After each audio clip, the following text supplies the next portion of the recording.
divalent metal transporter 1. So we can go out of the cell, all right, and we can use a couple different things.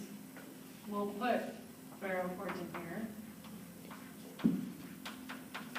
and we'll put a peroxidase. Now, a peroxidase is anything that can oxidize iron, so we've got our choices of, right, ceruloplasmin or arfacin.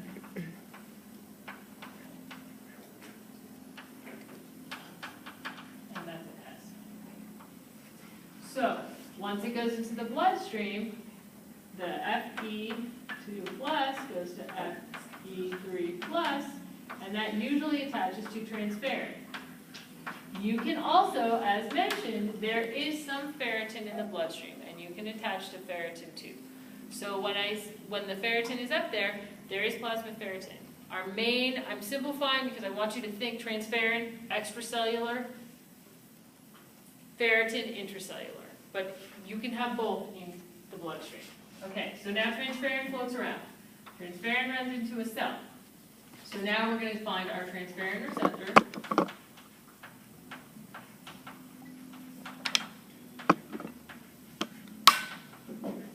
Once we hit the transferrin receptor, we come in, we break down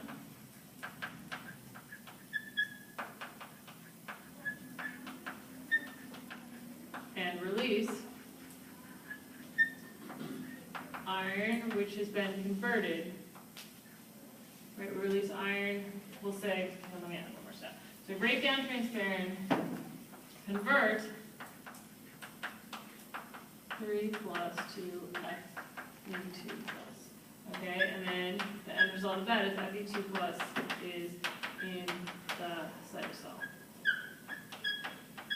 If we need to release the free iron again so we can send it somewhere else, then, so we've got two choices for Fe2 plus. Okay, so let me make myself bigger and blobbier. Sorry, but that way. Okay, so now what happens?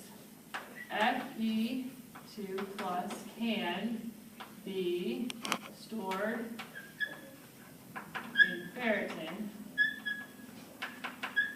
right, as Fe3 plus, or Fe2 plus can be exported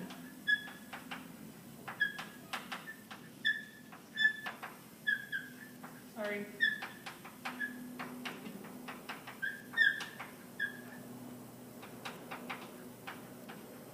Okay, so going through this whole thing, we're going to talk in just a second how we make sure that we get all of our iron intake into 2 plus.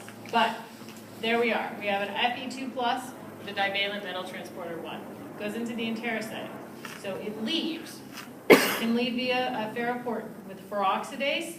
Either in the enterocyte we've usually got hephaestin, or in a more generic sense we can use ceruloplasmin for any of these cells. It enters the bloodstream. It gets converted back to Fe3 plus and bound to transferrin.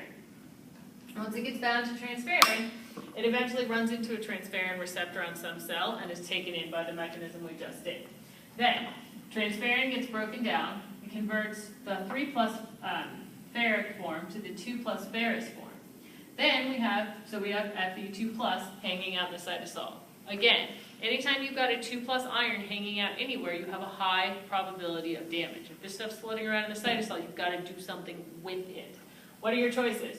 You can store it in ferritin as a 3 plus form, or you can export it as its 2 plus form using ferroportin and then having the peroxidases, and then you can just send it back there. So I will take a picture of this, and then I'm going to do it in a stepwise fashion. I'm going to do bullet points and put a numbering system in the board. So this is a graphical representation, and then I'm going to do it again in a